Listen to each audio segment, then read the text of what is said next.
How do we respond when we are challenged by difficult situations or when our faith is tested? Many people in Jesus' times would have never thought that Jairus or the women with hemorrhage would act as they did when they were in need. Jairus was one of the officials in the synagogue. Just to say, he was the administrative manager of the synagogue. He was the president of the board of elders and responsible for the smooth running of the synagogue. He was in charge of scheduling worship. He was not part of that because that was the job or the ministry of the priest and the rabbi.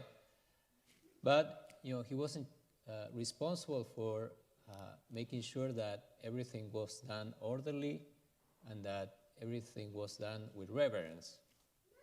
And this official of the synagogue was one of the most important men in the community. So something must have happened to Jairus when, in his need, when his daughter fell ill, he thought about Jesus. He could have gone to the elders, he could have gone to the rabbis, he could have gone to the priest. But instead, he goes to Jesus. He turns to Jesus. Even when you're reading the Gospel of Mark, a couple of verses before, the scribes are saying that, he is possessed by Beelzebul, which was a demon, and by the power of the prince of demons, he drives out demons. So the scribes, the Pharisees, the priests, the elders, are not fan of Jesus. So Jairus, took a lot of risk in turning to him, which shows a couple of things. It shows that Jairus forgot about his prejudices, most likely considering what he had heard about Jesus. He must have thought, okay, this is an outcast, a dangerous heretic, which we should keep him away from the synagogue because he's coming with all these strange teachings, and we want to preserve our orthodoxy. But Jairus, forgot of all his preconceived judgments when he felt, okay, I need a miracle. I need healing for my daughter. In fact, it's very strange that he would leave his daughter to go to look for Jesus, which shows that probably his inner circle, his friends or family, didn't want to have anything to do with Jesus. They didn't want to be associated with Jesus because of what Jesus was doing. So that's why he had to do it. He had to go to Jesus, even when he knew that his daughter was dying. And, he must have challenged public opinion and even, the opinion of the people in the synagogue. Jairus forgot about his position or the image he had to give as an official of the synagogue. In fact, he fell at the feet of Jesus and pleaded earnestly with him, which shows that very often people has to forget their social status or the position to save his life or his soul. He also forgot about his pride. Must have cost him, considerable effort of humiliation just to go to this, this Jesus of Nazareth. He was going to a teacher, so-called a teacher, because everybody called him a teacher. But he did. People don't like to owe something to other people. Don't want to owe a favor to other people. We want to do it by ourselves. We want to say, I'm going to figure out this by myself. And that's one of the challenges of our times, It's like an utopia, to think that we are God and we can figure out on ourselves, that we can do anything we want. We don't need God to help us.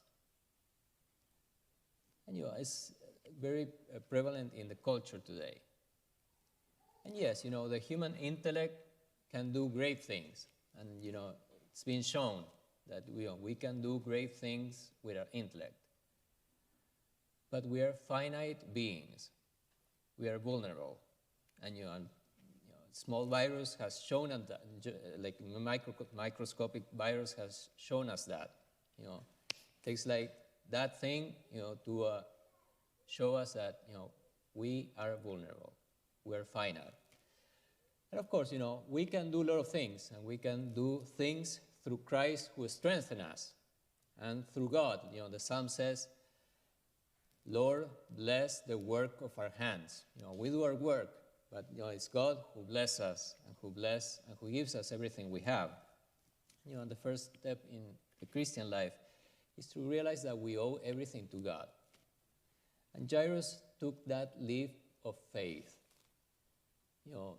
When it seems that there was no hope, even, when the people came and told him, your daughter is dead.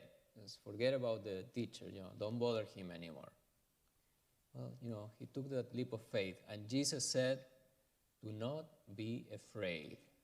Just have faith.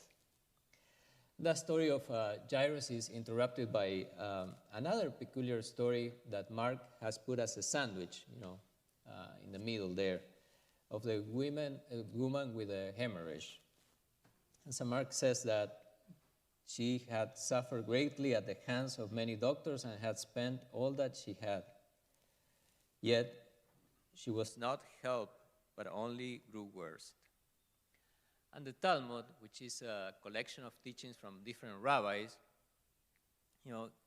gave at least 10 cures for this ailment. Some of them were nothing more than just tonics or astringents. No doubt that this woman had tried everything. She was desperate. And the trouble is that not only was she, suffer in her health, but, she was separated from worship to God because she was considered impure. There was an impurity in the ritual, because the blood, she could not approach the worship, and she could not approach other people, because if she touched other people, those people would be unclean now and unable to participate in the worship as well.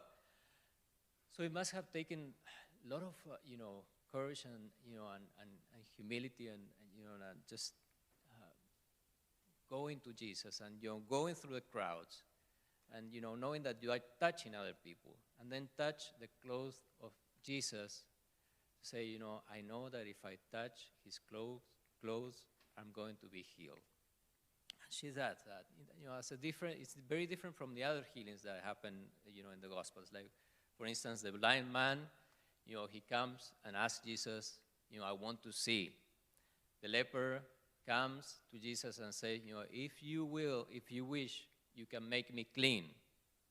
The people who are possessed were coming shouting or contorting. So these were, external signs, that people could see that they were afflicted. The affliction of this woman was very personal. It was very intimate. She didn't dare to go and say, I have hemorrhage. I'm bleeding. I need healing. And, in society and, in life in general, there are, people who are hurt, and there are physical hurt, but there's also, that emotional hurt or that spiritual hurt that, is very personal. Often people don't like to show, to bring it to light that, they're emotionally or psychologically or spiritually wounded, that they are bleeding, quote unquote, internally, because of things that people have done to us or whatever it is that, they are suffering from. And it takes a lot of courage to bring those things to light. Those wounds in relationship with other people. But the first step for healing is to recognize that people need help. Help first to figure out what type of wound it is. because there are, again, different type of wounds. And then, to see, how is it that that God can bring help and healing, but also, that we can do things to heal them. There's always help in different aspects of depending on the wound. And that woman realizes that she needed that healing, that she needed to go to the source of all healing, Jesus Christ himself. And Jesus says, your faith has saved you. How do we respond to the challenges of different situations in our lives, or when our faith is tested? Both stories involve people who were desperate, and who, in the sight of the Jewish people, they didn't have any hope. There was no hope for them. The woman starts with no hope of any medical cure, and Jairus' hopes of a cure are shattered when they come and say, your daughter is dead. But both stories shows us that, Jesus has the power to heal and to bring salvation and, to bring new life. There might be situations in our life when people are telling us, there's no hope for you, or there's no hope for this situation, or don't even bother to ask God because there's nothing you can do. Or on the other hand,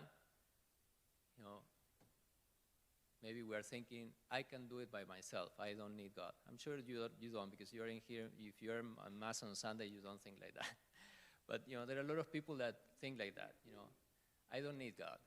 I can do this by myself. Maybe we have wounds from the past or from relationship with people that we need to heal. And we need to go to the source of healing, to Jesus Christ himself, knowing that it is faith that overcomes any hopelessness. And faith in Jesus Christ can overcome anything. He told Jairus, and he told each one of us, do not be afraid, have faith. So we ask the Lord to strengthen our faith in Jesus Christ and to open up to his healing power.